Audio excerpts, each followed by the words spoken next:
We've been going through the book of Acts, and as we're going to see as we go through the book of Acts, one of the things the early church did was when they sent missionaries or they sent international workers, they sent people away, and they would go and they would do God's work, and then when they came back, they would report out.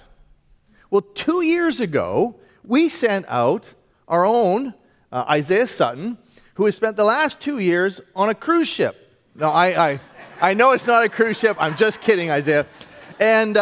But he has gone all over the world and had a chance to experience many cultures, serving both on the ship, serving the people that he encountered.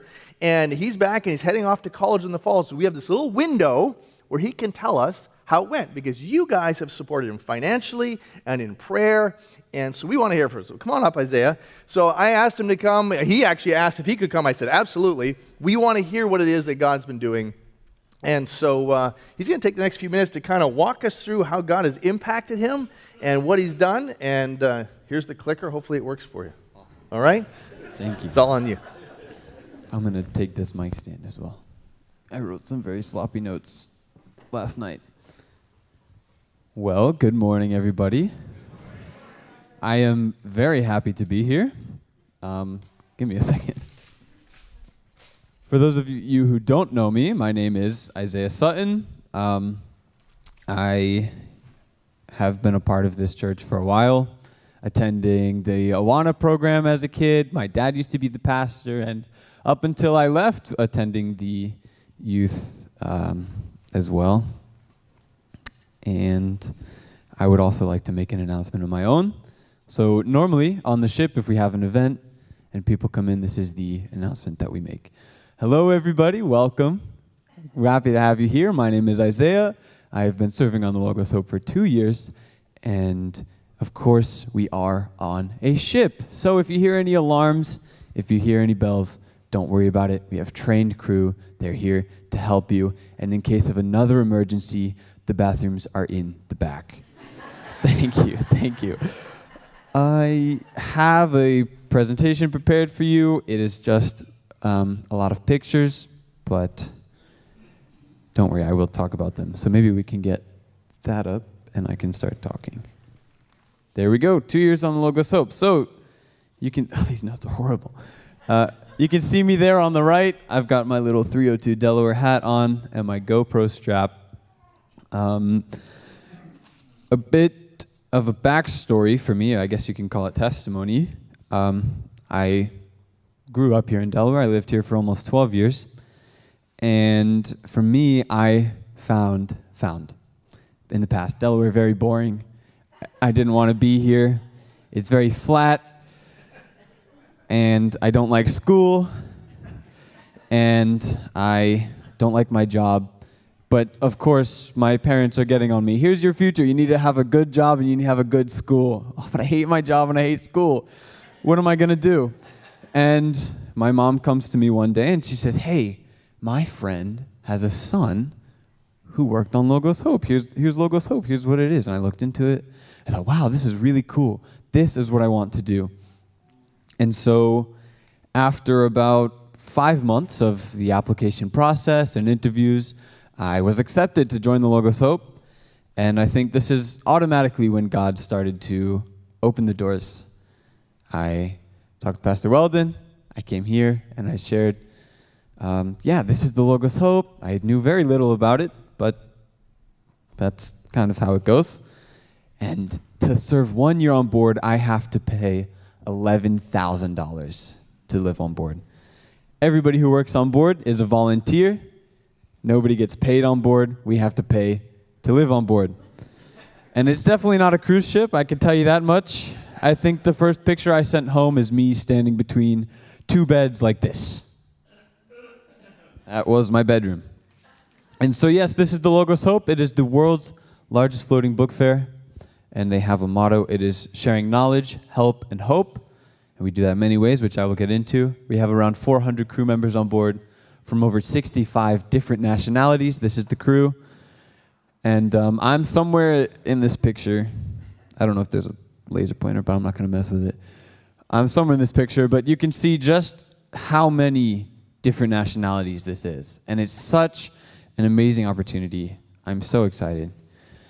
to tell you about it. But first, I want to get back to my original point.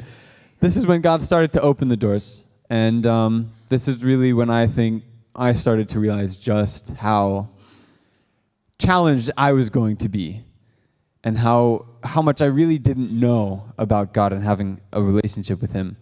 I spoke to the church on Sunday, and I think it was Friday, I get a call from Pastor Weldon. Hey, Isaiah, how are you doing? Oh, I'm doing good. Hey, I just want to tell you, we raised all $11,000. It was a week to raise $11,000, which was for the whole year. And it's like, wow, God is really going to provide, and God is going to do great things.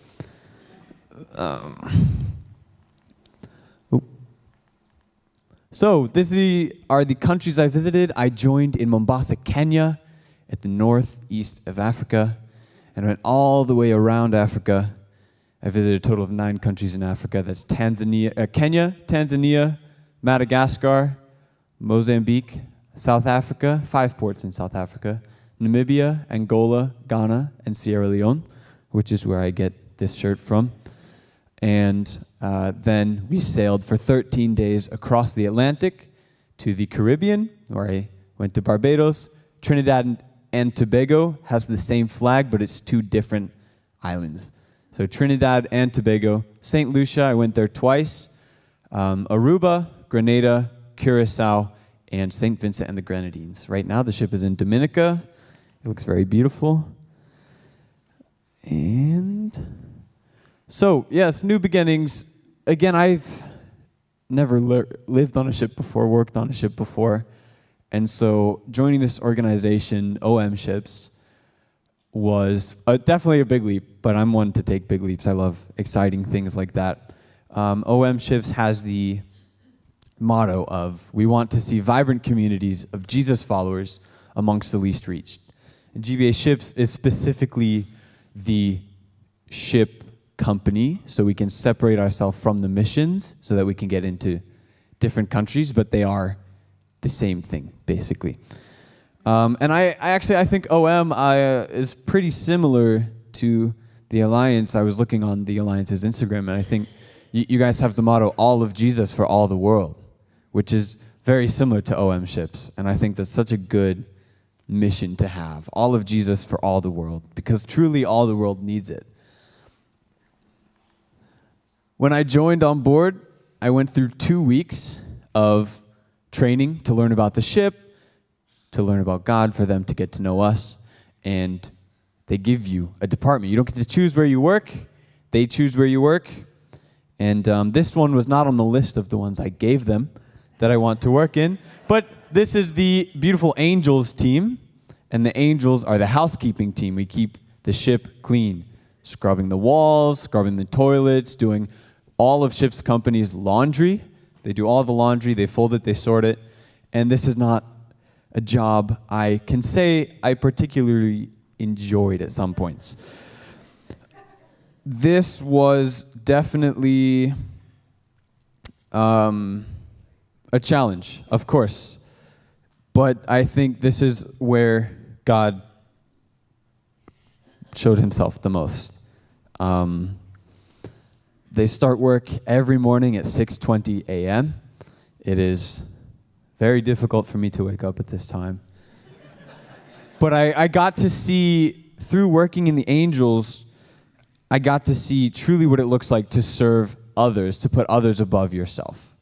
To say, I am just a humble toilet cleaner. And by doing this, you allow others to do their jobs better. Because they have a clean bathroom, they don't have to worry about, being sick to go to work on the deck the next day and things like this. And there was a point in time, so I worked in Angels my entire first year on board. There was a point in time where I was just so done with it. I was so done with it. I was having problems with my boss. The work, again, was repetitive. And I just really hated it, and I wanted to go home. And I said, God, just, take me out of this, But, of course, God has other plans. He knew that he was using me for a good purpose. And so instead what he did is he took me out of the angels and he put me into the service desk. There you can see me. I kind of stand out just a little bit. And the service desk is like our welcoming desk for the people coming on board. Guest relations is what we call it. And it's still technically a part of the angels. And here I was able to learn what it's like to, how do I want to word this? Serve others in another light. In the sense of I'm preparing the guest cabins, giving them envelopes. I'm welcoming people on board. I'm the first face that they're seeing when they walk on board. And just already having to be in that mindset of these people that are visiting the ship might not be Christian, and I can be their first chance to see God's joy and God's love. And so I worked here for maybe 3 months on and off between the angels and the service desk. And one thing, especially a Bible verse that I really held close to my heart during this time was Colossians 3:23-24. Whatever you do, work at it with all your heart, as working for the Lord, not for human masters, since you know that you will receive an inheritance from the Lord as a reward. It is the Lord Christ you are serving. And this was very encouraging to me during my time in the angels. I know I said I wanted to leave, but when this verse came to mind, I was very encouraged. And it's a difficult thing to do things that go unnoticed, but when you do them for the Lord, He does reward you. I will give a short example. Cleaning bathrooms. This is kind of what the angels are known for on the ship, even though they do so much more. But you can clean a bathroom, the same bathroom, every day. And for me, it looks the same. Sometimes it looks a lot worse before, but for me, it looks the same. Doing the same process, cleaning all the walls, cleaning all the toilets, and I can spend 10 minutes cleaning a bathroom and then leave. And the moment I leave, somebody goes in and uses the bathroom. What's the point in cleaning the bathroom? Well, there is a point, and it's to do it for the Lord.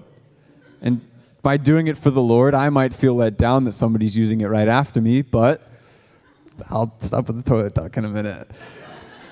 But because I do it for the Lord, that work is glorifying Him, and it's allowing others to glorify Him as well. Our working schedule on board is we work 5 days a week in our department, and then one of those days is called a Connect Day, or a C Day, as we call them. And this is a chance for you to go out into the community and connect with the locals and share knowledge, hope, and hope.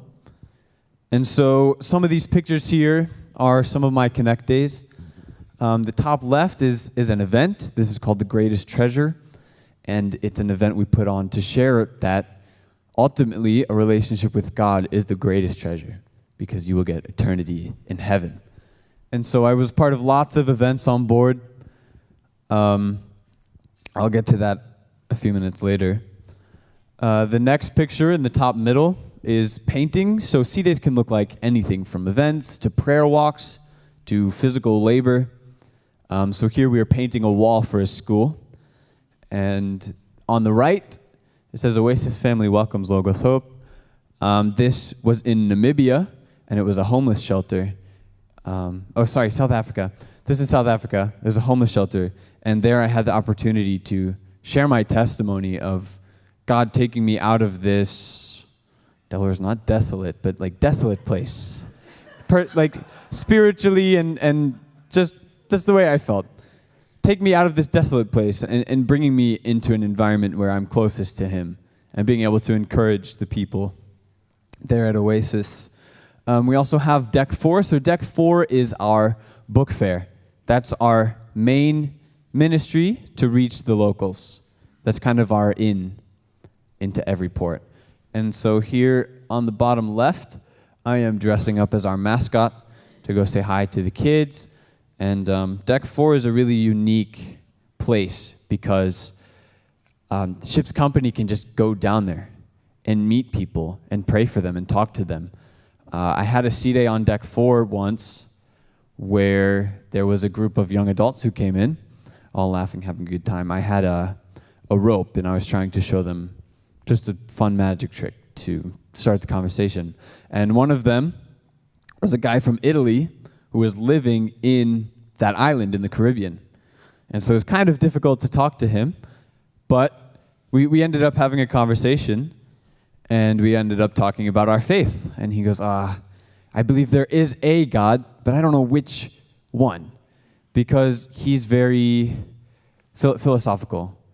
He likes to think about life and everything involved with it. And so I shared part of my testimony with him. And he said, wow, that's crazy. That's what this philosopher, 2 years away from America. That's what this philosopher says, and I've always thought that there was something more to that.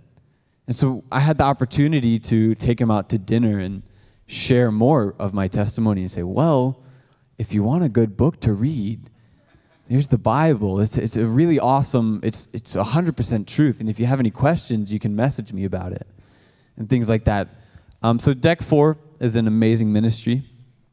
The bottom middle, we do a lot of prayer walks as well. So this is a time we were going on a prayer walk, and we stopped at the supermarket to buy some waters. And this man came by. He was carrying a Bible. And this might sound bad, but in Africa, there's a lot of homeless people, and they're always begging. And so the ship kind of encourages us, don't listen to them. Like, this is their career. People give them so much money. They're living well.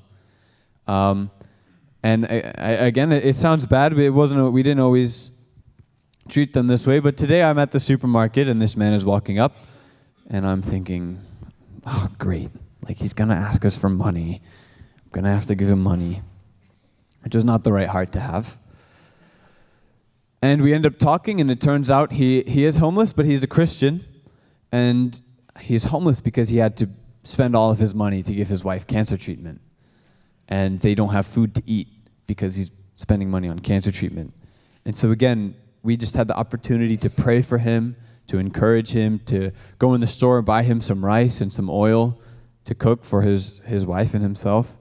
And it's just those random encounters that I think really stick out to me the most, because you look back on it, it's like, wow, God really intertwined our paths. He really brought us together, and I never would have met this man out of my own doing, And the last one is my percussion group, because I am the leader of it. Not anymore. You can see 1, 2, 3, 4, 5, 6, 7, 8. A lot of people there. And every port, we play our drums, but we also have the opportunities to go out into the countries and play our drums, and people hear the loud booms, and we yell when we play it, and it's really fun. But that's also an opportunity for people to see the skills that God gives you can be used anywhere. And we encourage people when we go out and we play the drums, we say, hey, if you're good at singing, go out and sing. If you're good at praying for people, go out and pray. If you don't know what you're good at, that's okay. I didn't know what I was good at either. And then I joined the Logos Hope, and I got to learn how to do all of these things. And so C-Days are a really awesome opportunity to really get to know the culture and to get to know the people and pray for them and encourage them. What's next on my note? Challenge teams. So challenge teams are a thing on the ship. First I want to say, if I'm going too fast, I do apologize. I'm a little nervous. Challenge teams are a thing on the ship where you take a week to live off of the ship in the country that we are in. So I went on 2 challenge teams during my 2 years on board. The first one was in Madagascar, and this is where I really felt like a real missionary, in the sense of the bottom left is where we stayed. So we rode for about 5 hours in a van packed with people. And we get off and they say it's a 1 mile hike to the 1 kilometer hike. Sorry, it's a 1 kilometer hike to the first village. Okay, awesome. We hike a kilometer, and the guide says it's just around the corner. And then it's just around the corner. And we hiked 10 kilometers with full suitcases, and we were dead. And we get there, and it's gorgeous. It's in the middle of the mountains in Madagascar, and they show us this is where we're going to be living. This is the church of the village, and on the inside is just a concrete floor. There's nothing else. And so we're sleeping on the concrete floor, and our mission in both of the villages, so we went to 2 villages total over the course of a week, is prayer walks to encourage the communities to either A, follow Christ, or B, continue to do missions in their village. Because missions doesn't always have to be going overseas. It could be going across the street. It could be going to the school. It can be doing all of these things. And that's what we wanted to encourage them to do. But as well, I am learning this. I was maybe 3 months on board. I'm learning it at the same time. And you can see the roads were very muddy. It was raining all week, and the roads were very muddy. We had no electricity in both of the villages, so we had to eat dinner by candlelight. We had to cook all of our food on the fire. We hung out with the kids a lot as well. That's a girl named Sen. She's from South Korea. I'll get to that later as well. And the bottom right is the second village. Again, we have a concrete floor. And in the second village, after about a week, just a little under, I remember walking through the village. It's very busy. It's very loud. The roads are muddy. I ate rice and vegetables all week. And I just remember thinking, like, God, I am so thankful you asked me to be here right now. I'll be honest, it was very hard for me this week, but just being able to feel that the Holy Spirit inside of you and knowing that you're doing something for His kingdom is like no other feeling. And I just remember being so thankful and thinking back to the church and thinking back to my family, like, wow, like every single step that I took to get here worked out because of you. My second challenge team was in Curacao. So this is in my second year on board. And once a year, we have a dry dock maintenance period where they take the whole ship out of the water. And the first year on board, I was in Angels, so I stayed. But people who aren't doing maintenance, they send out on a random team to a random place within the country. They also send people to Africa, to Germany, to Austria, to America, all over the world. But we stayed in Curacao, my team. We've stayed at an organization called Siloam, and Siloam is a house for special needs children. And so you can see our team in the bottom there. We had 9 people on our team, all from a different country. We had the Philippines, America, South Korea, Brazil, Namibia, Kenya, Ecuador, India, and Germany. So quite literally all over the world. And what we did there was we would work at Siloam in the mornings from 8 to 12, and in the afternoon it was up to us. And so you can see the top left and the bottom left is a before and after of how the land was versus how we left it. The host, his name is Robert.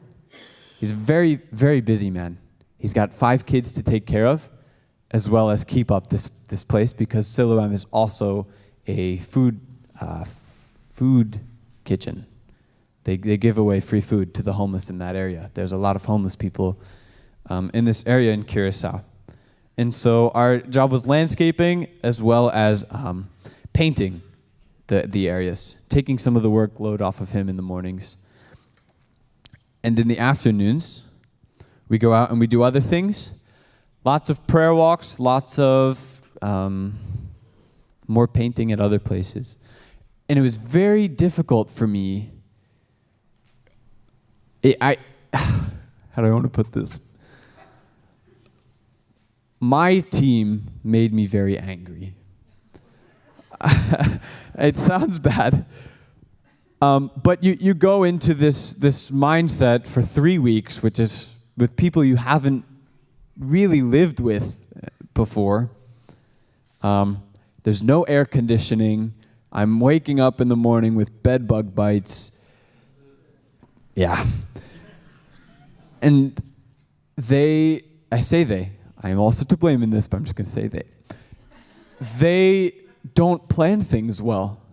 It's just so hard to actually want to do things. And when we make a plan, and I feel like this was a spiritual thing, almost always it would fall through. We made plans to visit a hospital and pray for the nurses. And the one hospital we really wanted to go to was for Nurses' Day. That's kind of their day that they celebrate the nurses. And they've done it for 12 years. But suddenly, we make the plans, it's confirmed, and about a day before we hear, hey, we're going to have to cancel everything. The hospital's going to be closed on this day for the staff. I'm not too sure how a hospital closes. The hospital's going to be closed this day. Oh, okay. Or, hey, we're going to have a football match at the school. It's going to be really awesome. You guys are going to meet the kids and pray for them. Oh, that sounds great. Hey, sorry, we can't do the football match. Somebody else. We've double booked it. So sorry. And a lot of things like that. And I got really frustrated at my team, but ultimately I got really frustrated with God. God, we're kind of here to work for you. Can you please let us do these things? It's going to be so awesome if we can pray for these kids. And it wouldn't happen. And it would be after dinner, it's starting to get dark, and I'm very defeated. It's a dumb team. God's not providing for us. What is wrong with us? Again, I'm to blame. And we'll be walking home from the bus stop, and suddenly a random woman is walking down the street. And we get to sit and talk to her and pray for her. And she's like, wow, I really needed this today. And because the things had fallen through that day, we were very excited to pray for them and truly going all out for this woman, as we should have been doing for everyone. There was a day that our plan was go to a smoothie place and go to the beach. It was our off day. Go to a smoothie place and go to the beach. And we go to the smoothie place, and then, oh man, the beach is so far away, and we have no ride to get there. We took the bus to get here, but the bus doesn't go to the beach. Oh man, this is horrible. So we're sitting, and we're trying to figure out what are we going to do. And suddenly, a pastor comes to the smoothie stand, which is like a little shack on the side of the road. And this pastor had met one of our team members on a sea day while we were still on the ship. Oh, Zoe, how are you doing? So good to see you. Hey, we were just on our way to this beach. Do you want to join us? Yes, we do. Thank you very much. Oh, but we don't have enough rides. We have 9 people plus this husband and wife. That's 11 people. We're not going to fit in your minivan. What are we going to do? And these 2 guys that we had met on a youth group during our challenge team call us up. Hey, we have nothing to do today, guys. What do you want to do? Well, this pastor just showed up, and he asked if we want to go to the beach. Do you want to go to the beach with us? Yes. And so God provides the rides to go to the beach. This has a missions ending, I promise. And so we ride to the beach. It's really awesome. And we eat dinner, and we're headed home. And it had just been a long day. And we're driving behind this car, and all of a sudden, like, the back wheel kind of starts to wobble.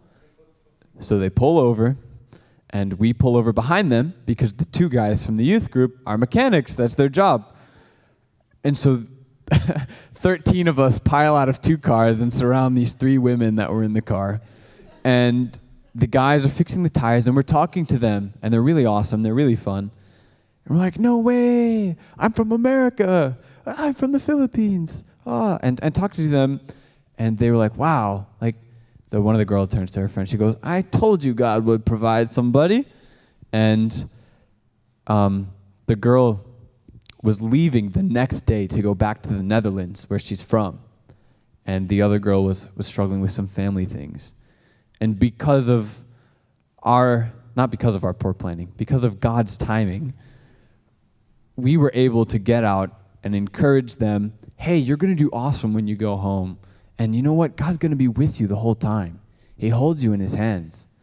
And for your family, God is the ultimate Father. He is above all. And we just got the opportunity to pray for them and fix their tire, all because God brought us this pastor that had already met somebody, brought us the youth group guys who are mechanics.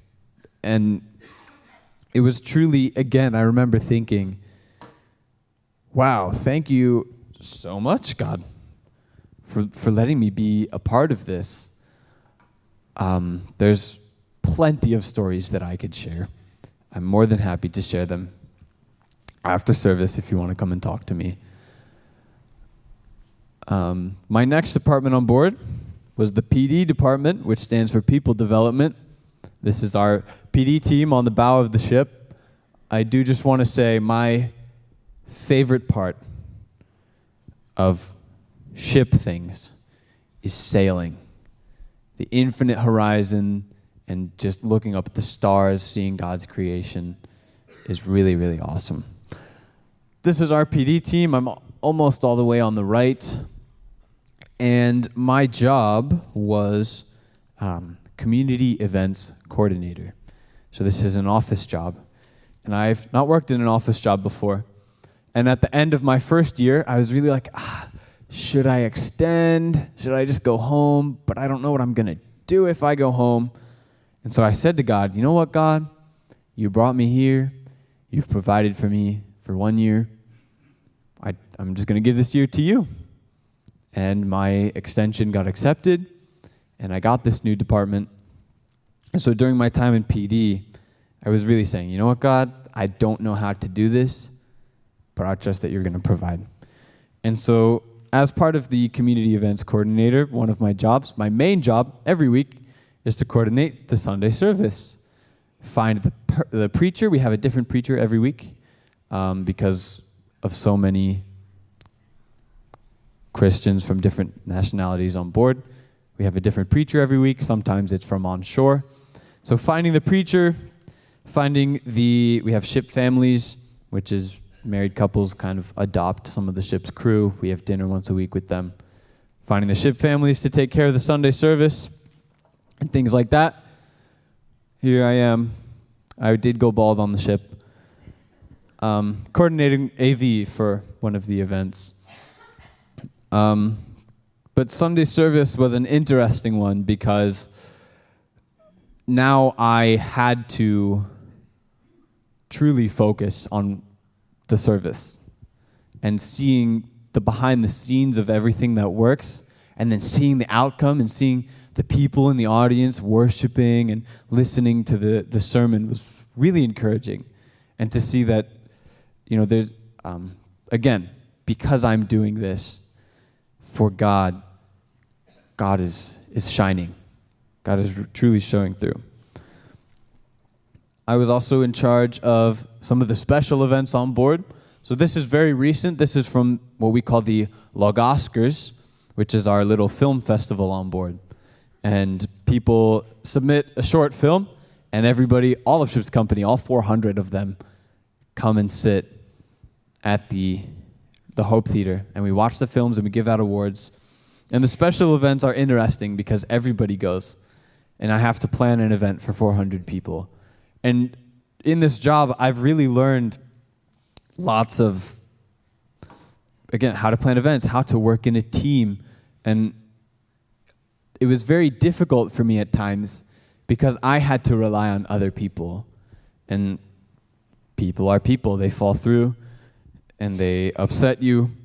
And again, I got very angry at Ship's Company. I'm not going to do these jobs for them because they're not doing anything for me. This is not how it should work. And God showed me through that struggle of having to work with people. Don't place your faith in people. Place your faith in God, and He will provide. And I lost sight of that for a while, but I was reminded, again, God's timing is perfect. I think that was one of the biggest messages for me on board, is everything is always changing, but God never changes.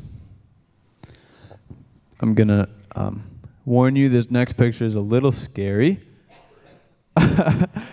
I am also in charge of the holidays on board. So Christmas, Easter, Good Friday, New Year's, planning all of those things.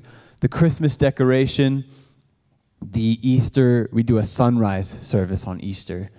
Having to wake up very early and preparing the service.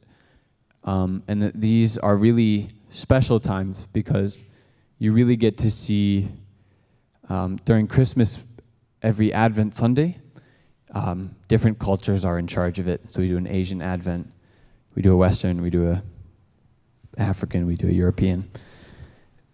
And it's a really unique opportunity for all of the holidays on board to see how different cultures around the world celebrate those holidays. And again, seeing, the Asians are very traditional when they do it. If they're worshiping, if they're singing songs, it's a hymn. It's always hymns on Christmas. The Africans, they have very loud music. I have a lot of stories about that. Very loud music. They have the drums. They have the colorful clothing. But again, it's all to worship the same God. I think Logos Hope is really cool because it's like a small glimpse into what heaven will look like. Every tribe, every tongue, every nation worshiping the same God. And during my time in PD, I think this verse was very encouraging to me. I'm sure you all know it. Jeremiah 29:11. For I know the plans I have for you, declares the Lord. Plans to prosper you and not to harm you. Plans to give you hope and a future. And again, the Bible is a book of truth.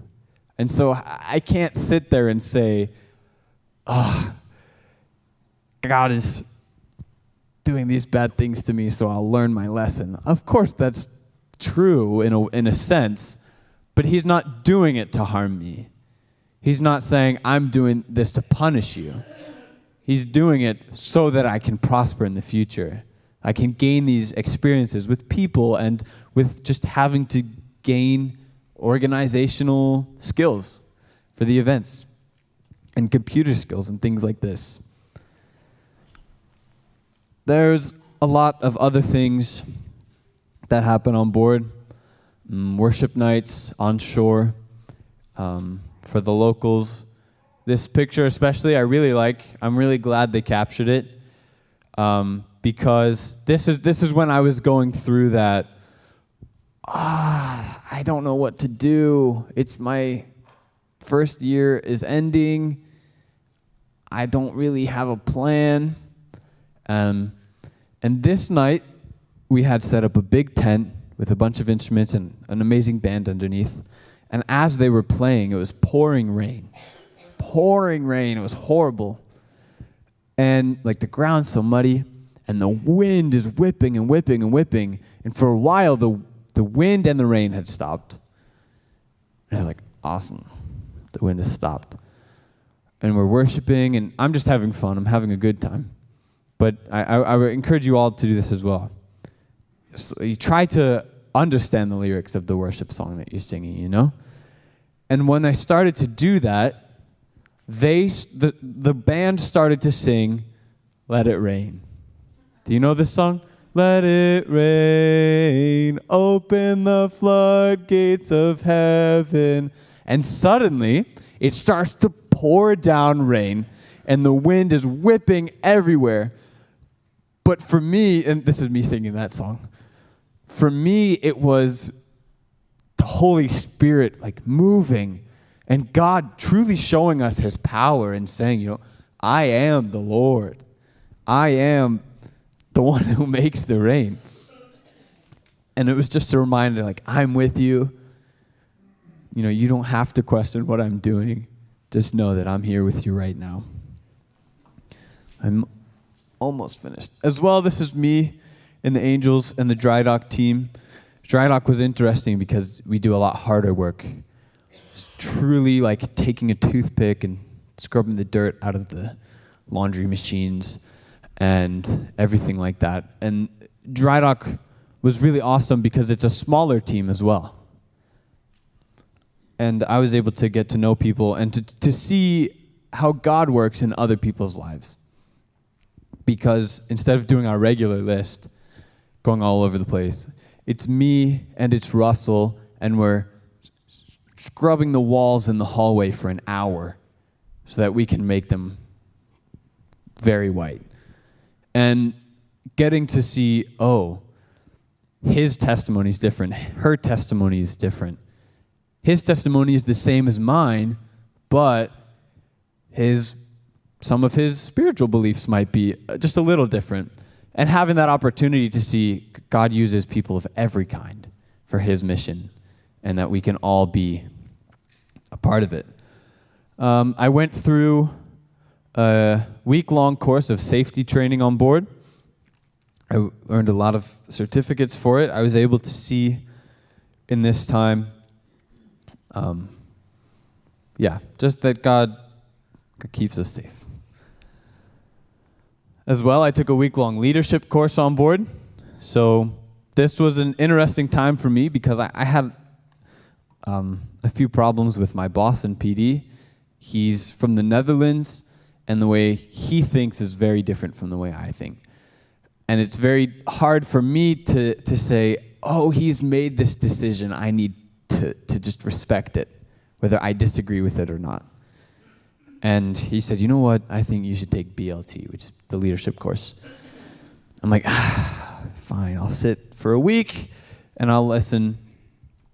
And by doing this, I was able to learn this is how different cultures work. This is after a year on board. Truly, the way different cultures think, and to see, you know what?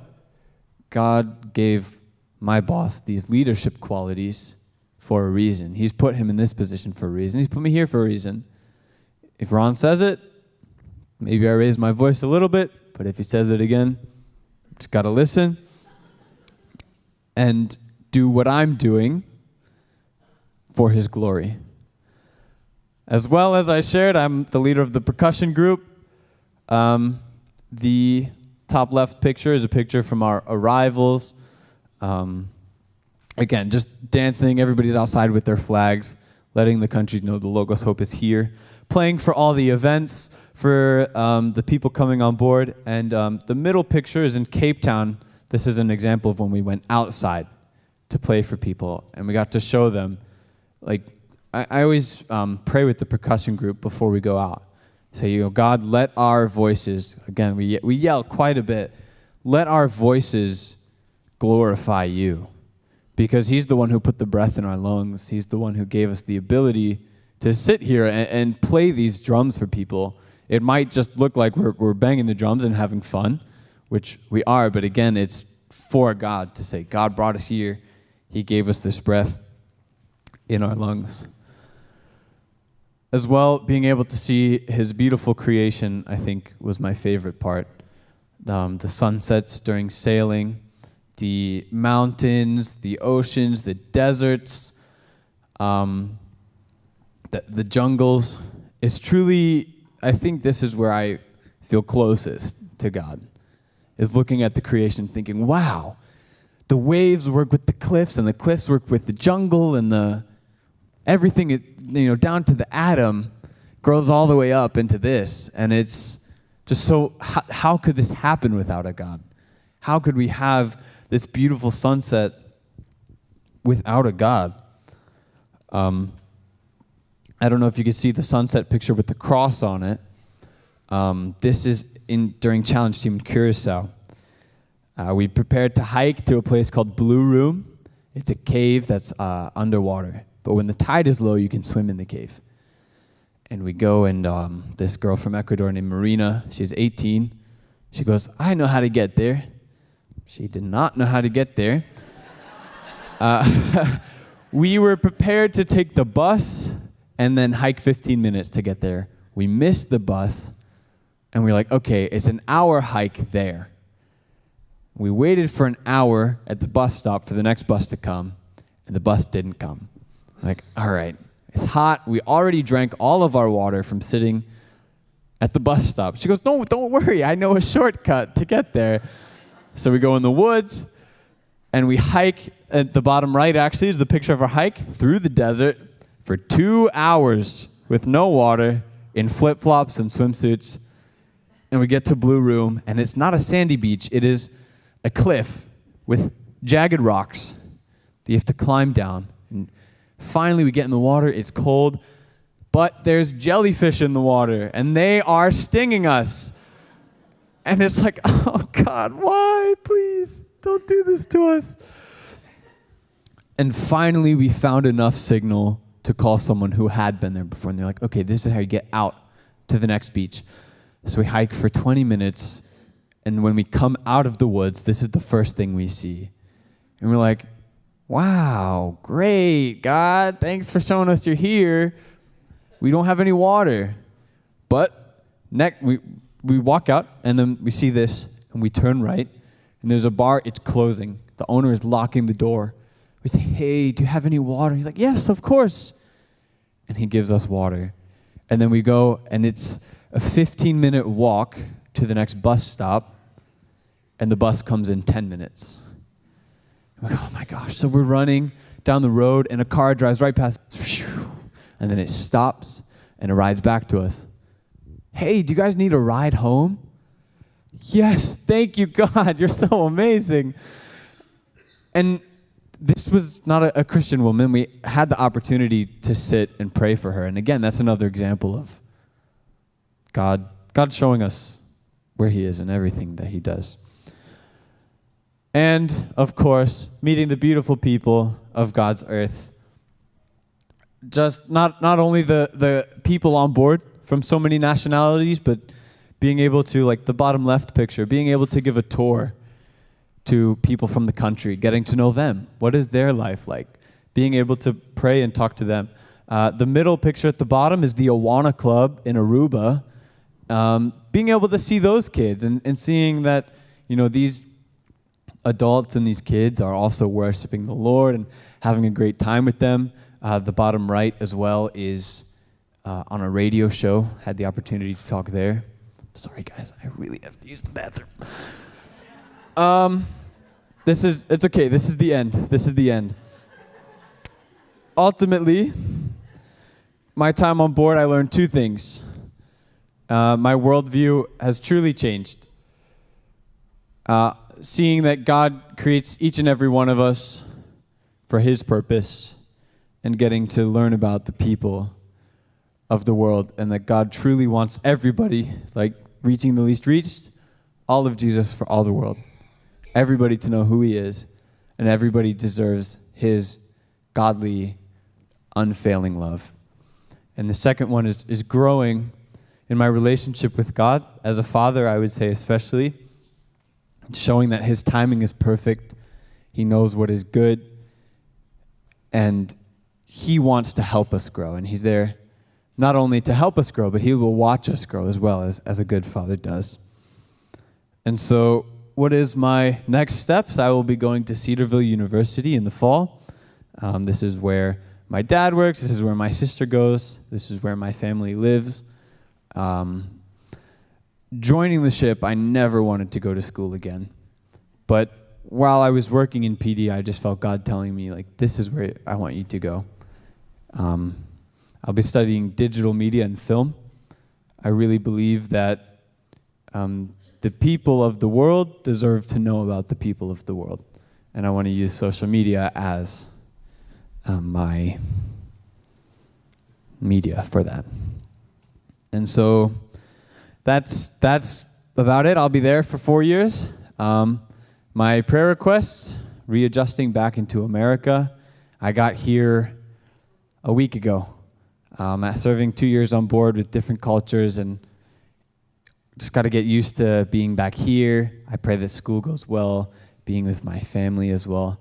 Attending university, like I said, I didn't want to go to school again.